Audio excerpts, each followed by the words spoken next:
Hello दोस्तों, स्वागत है आपका मेरे YouTube चैनल फैक्ट अमेज़ॉन में। तो अगर आपको रोमांच पसंद है तो घूमने के लिए सबसे अच्छी जगह आपके हिसाब से कौन सी है?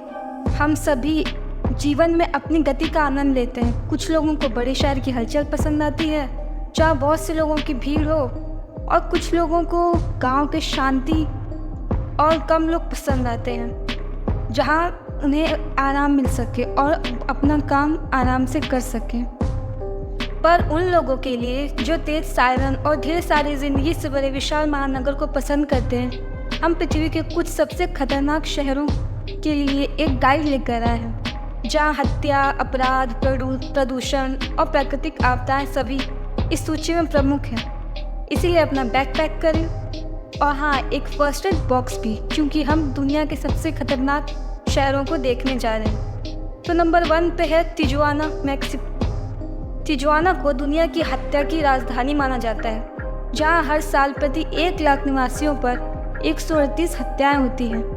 प्रतिद्वंदी ड्रग कॉन्ट्रैक्टर के बीच बढ़ती सामूहिक हिंसा शहर में मौत का मुख्य कारण है। तिजुआना मैक्सिको और अमेरिका की सीमा पर स्थित है और लगभग 2 मिलियन लोगों के घर हैं, जिनमें हर साल कई लोग आते हैं। यह शहर विविधतापूर्ण और तेज़ी से विकसित हो रहा है, जो सालाना लगभग 80,000 प्रवासियों को आकर्षित करता है। नंबर 2 पे है लेगास्पी शहर, फिलीपींस। कई शहर बेहतर या बदतर सक्रिय ज्वालामुखी के काफ़ी करीब बनाए गए हैं। यह कुछ लाभ पहुंचाते हैं, जैसे आपके दरवाजे पर बड़ी गर्म चीज़ से भूतापीय ऊर्जा का उपयोग करने का विकल्प, लेकिन कई कारणों से ये बुरा भी हो सकता है। फिलीपींस का लेगास्पी शहर इसका एक प्रमुख उदाहरण है। यह माउंट मेयोन की छाया में मौजूद है, जो एक बहुत सक्रिय ज्वालामुखी है, जिसमें पिछले दशकों के दौरान गतिविधि की मात्रा में वृद्धि देखी गई है। अभी हाल ही में ज्वालामुखी के फटने से 16,000 लोगों को वहां से निकालना पड़ा था।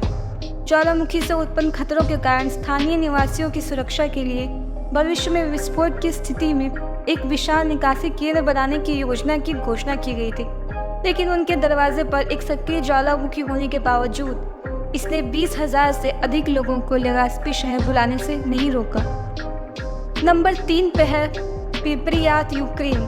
चेरनोबिल परमाणु दुर्घटना के 35 वर्ष से भी अधिक समय के बाद प्रिप्यात की खाली नगरपालिका अभी भी पृथ्वी पर सबसे अधिक रेडियोधर्मी शहर है। वास्तव में विकिरण जमीन के नीचे इतनी गहराई तक प्रवेश कर चुका है कि किसी को भी इस क्षेत्र में फिर से बसने में कम से कम 20,000 साल लगेंगे। आपदा से पहले प्रिप्यात लगभग 50,000 लोगों का घर हुआ करता था। वहाँ रहने वाले अधिकांश वयस्क परमाणु संयंत्र में काम करते थे। विस्फोट और विकिरण रिसाव के बाद उन्होंने प्रिप्यात से 45 किलोमीटर दूर विशेष रूप से निर्मित शहर स्लावोतीज में ले जाया गया। हाल के वर्षों में वहाँ टूरिस्ट और लोग आने लगे हैं। जब तक आप किसी गाइड के साथ रहते हैं और अकेले कहीं नहीं जाते, तब तक आप इस शहर का भ्रमण कर सकते हैं। यह कम से कम तब तक तो कर सकते थे जब तक इस देश में युद्ध की स्थिति नहीं थी। नंबर 4 है लाहौर, पाकिस्तान। जब आप कार के बढ़ते उपयोग के लिए या नई सड़कें बनाने के लिए अपने अधिकांश पेड़ों को हटा देते हैं, तो परिणाम निराशाजनक होते हैं। मानव स्वास्थ्य के लिए खतरनाक हवा के साथ लाहौर अब नियमित रूप से दुनिया के सबसे प्रदूषित शहर के रूप में चार्ट में शीर्ष पर है। भारी उद्योग से उत्सर्जन, निर्माण स्थलों से धूल, बिजली उत्पादन जो अभी भी जीवाश्म ईंधन के जलने पर निर्भर है, ये सभी इस शहर में प्रदूषण की समस्याओं को बढ़ाते हैं। नंबर 5 पर है Oklahoma city, USA. Oklahoma city में लगभग 70 लाख लोग रहते हैं। यह जानते हुए भी कि नगर पालिका बहुईंधन की चपेट में आने का उच्च जोखिम है। 1950 के बाद यहाँ औसतन 24 से अधिक तूफान आते हैं। जोखिमों के बावजूद ओक्लाहोमा सिटी में कोई बवंडर आश्रय नहीं है।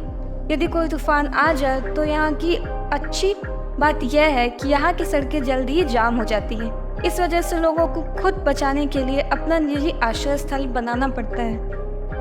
नंबर 6 पर है जकार्ता, इंडोनेशिया। जकार्ता का लगभग आधा हिस्सा समुद्र तल से नीचे है, जिससे शहर का उत्तरी आधा हिस्सा बाढ़ के प्रति संवेदनशील हो जाता है। लेकिन खराब सीवेज प्रणाली और बुनियादी ढांचा जो बड़ी मात्रा में पानी का सामना नहीं कर सकता, निवासी अब वार्षिक बाढ़ के आदी हो रहे हैं। हाल के वर्षों में घटनाएं अधिक बार होने लगी है। अध्ययनों से पता चला है कि जकार्ता की प्रतिवर्ष 5 से 10 सेंटीमीटर के बीच डूब रही है। इस समस्या का समाधान खोजा जा रहा है। कुछ समाधानों में एक विशाल समुद्री दीवार का निर्माण शामिल है जो एक पक्षी के आकार का होगा और जिसकी चौड़ाई 32 किलोमीटर और ऊंचाई 24 मीटर है। उम्मीद है कि यह जकार्ता के 10 मिलियन लोगों को बढ़ते पानी के खतरों से बचाएगा। नंबर 7 पे है Tokyo, Japan. Pacific ring of fire पर स्थित है एक बड़ा क्षेत्र जिसकी लंबाई 40,000 किलोमीटर और चौड़ाई 500 किलोमीटर है और इसमें 452 ज्वालामुखी शामिल है। विश्व में आने वाली सभी भूकंपों में से 90% इसी क्षेत्र में आते हैं। इस वजह से टोक्यो लगभग हर दिन किसी न किसी प्रकार की भूकंपीय गतिविधि का अनुभव करते हैं। टोक्यो में भूकंप इतने आम हैं कि स्थानीय लोग ज़्यादातर नज़रअंदाज कर देते हैं।